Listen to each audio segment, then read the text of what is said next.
Hey, welcome back. Hopefully I remember to cut that stuff out. I made the screen brighter, so hopefully it looks better. But I heard he got lost, like I forgot what I was supposed to do. So that's gonna happen a lot. Especially when I start talking about my notes, which will be today. Also, this game, I think there are like save points. So I have to remember to do that. That's something from a time long past where you had to actually save. Otherwise, you would lose your progress. I think if you charge it, it comes to you. That's cool. It attracts the little pellets. Okay, so I'm going to talk about today, probably tomorrow, probably 3 days. I have a lot of notes about this book. It's called Solve for Happy. The therapist sent me a list of books to read, and I picked the first one. I talked about it a little bit before. It's this tech guy who's like, I'm super smart and successful, but I'm still not happy, so I made an equation. Oh, he actually gave the equation. I never mentioned the equation, but it's happiness is equal to, it's just like your perception of reality is the same as how reality actually is, or how you want reality to be is the same as it is. But the important part of that is like your perception of reality. Because you can change your perception, so you can always be happy if you want to, because you can just be like, oh yeah, my life sucks, but that's how it's supposed to be, or something. I shouldn't say it like that. Who's that? It's Dark Samus.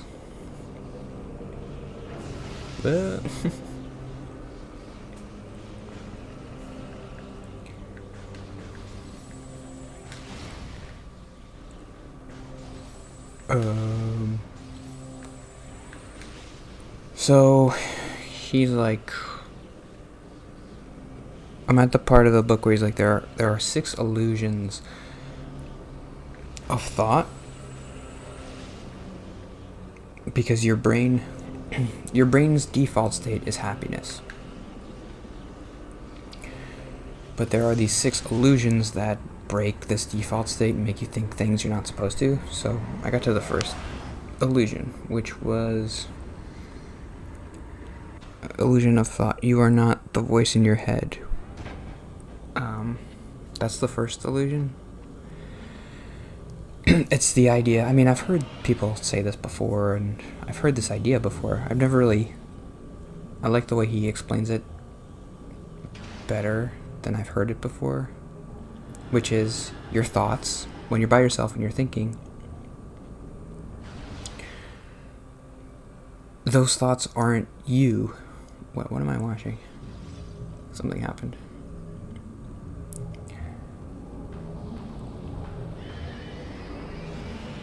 Boo. Bye.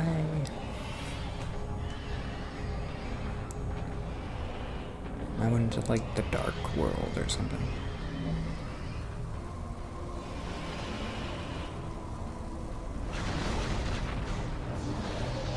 Ah, what happened? Did I just die?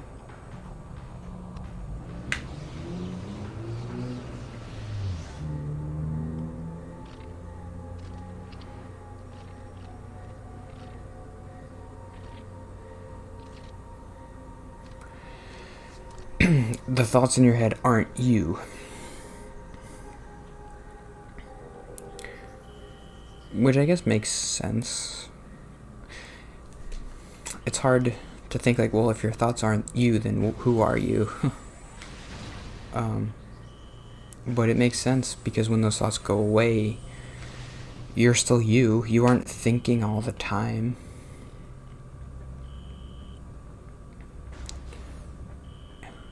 He said,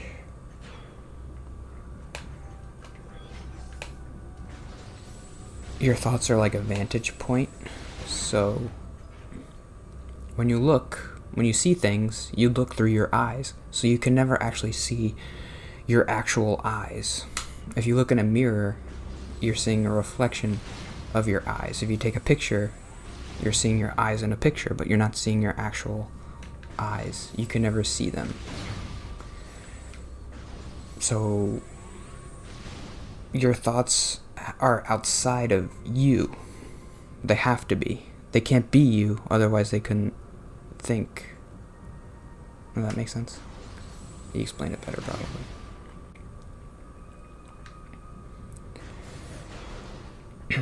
And when you stop thinking, you're still a person, so...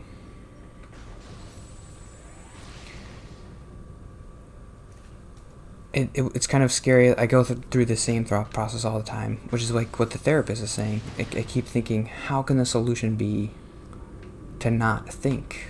Because that's kind of the natural conclusion from that. It's like, well, just stop thinking and you'll be happy. But no, that's not a satisfying answer. Stop thinking, just ignore everything and you'll be happy. And a lot of the time I think thinking is the only thing that makes me a good person.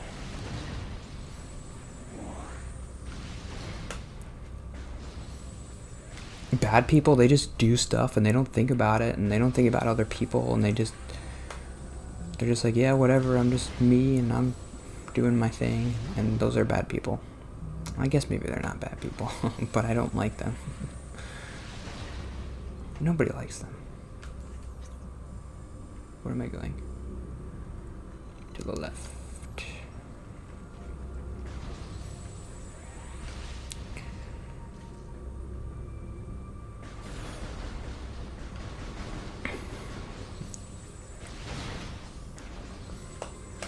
And that made me think, do bad people deserve to be happy?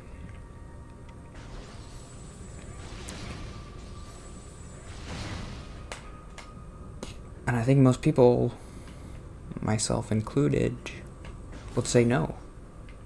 Become a good person, and then you're allowed to be happy. Stop hurting people. Stop doing whatever you're doing that's making you a bad person.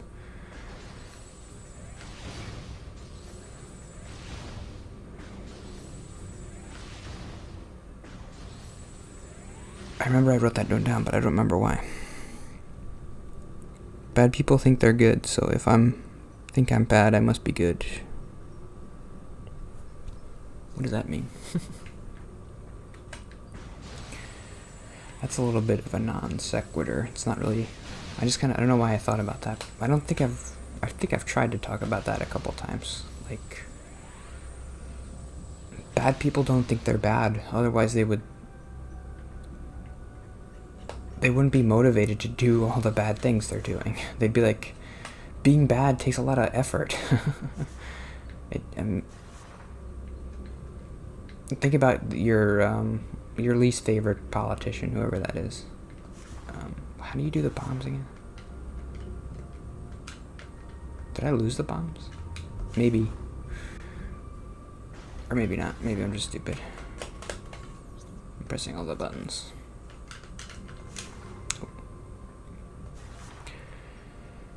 Think about how much work he's doing. He's going to work every day, and by your definition, he's being a bad person. But he doesn't think he's bad. Otherwise, why would he be like going through all that trouble and going to work every day? He wouldn't do that if he thought he was a bad person. So he doesn't think he's bad.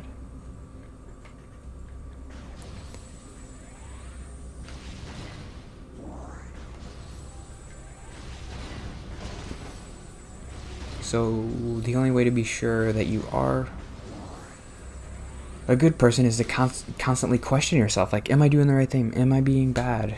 Am I saying the wrong thing? Am I doing the wrong thing?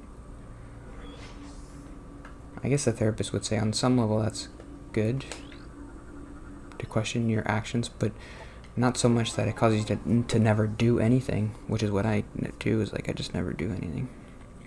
This is a save point. I need a save point. Oh, I don't know if I want to do that yet. There's the save point.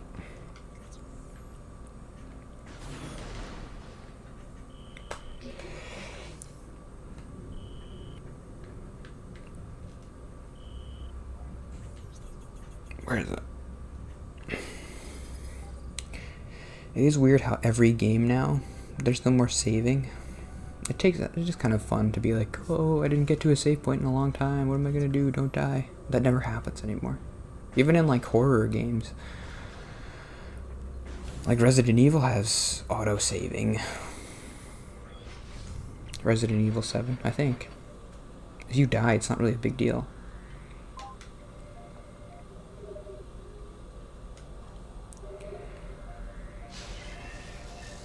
But horror games are the games which should really have save points, because it's scarier when you're like, I don't want to die. I don't want something to jump out and kill me.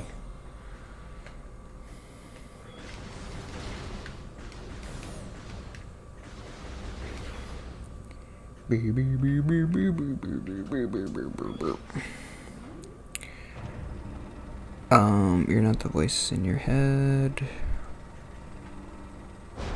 So, most of the time, whenever that thought comes up, it always seems like they're saying, well, just think less and you'll be happier. And the first thought is like, I don't want to think less. That seems like I'm going to be a bad person if I think less. What do you mean, think less? How is that the solution? But he phrased it differently eventually that I thought I could live with. He said,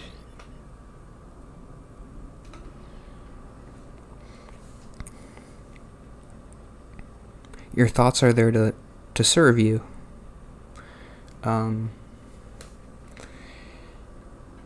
You should be in control of your thoughts. I guess that seems obvious, but he also said something that I like, which is, you don't have to, I don't know if I ever really do this, but he said, like, if you have a bad thought or if you have a weird thought, you shouldn't feel bad, because that's not you. That's a thought that's created in your brain. You didn't create that thought. It was just, your brain creates thoughts kind of randomly by seeing things. It doesn't make you a bad person to have a bad thought. I don't think I ever really think that way. I guess some people are like, if I think a bad thing, then I am a bad person.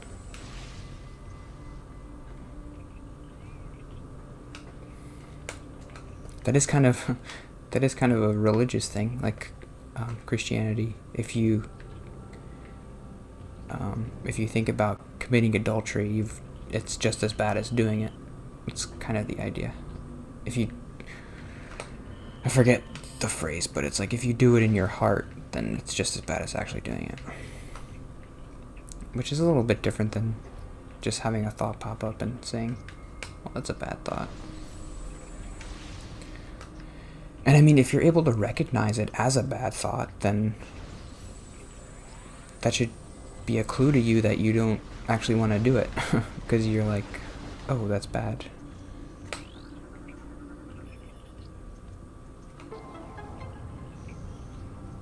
I have a bunch more to talk about, but I do want to keep the episode short. I wonder how long this game is.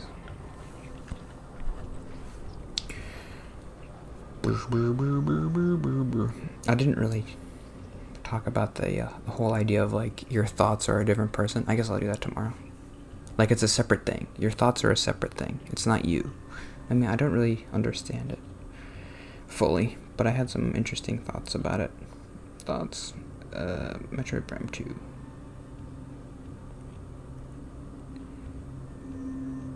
Playtime.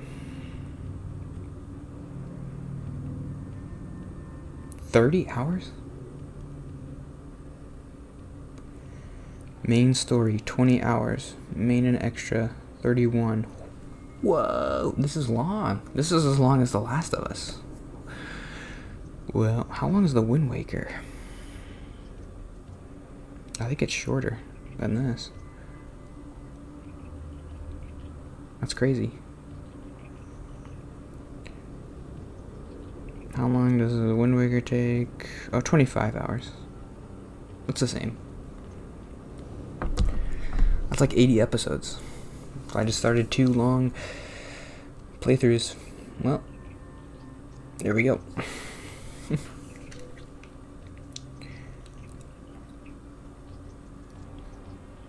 if I actually cared about this channel and people watching and getting views and stuff, I wouldn't do that. But I don't care about that. So. The way you get views, I feel like, is to play. We'll play a popular game and just kind of do like a one-off, and then play another popular game. And sometimes you can go back to the other game you played, but you always want to make it new, so people click on it like it's not boring. But whenever the Game Grumps play, I always like their longer playthroughs. I don't know why. I'm a weird person, I guess. Or I'm just not a 12-year-old, which is the people who watch like PewDiePie and Markiplier and stuff. I'm not a kid, and they're just like, oh, there's a new game or something. I don't know. Anyway, see you tomorrow. Bye.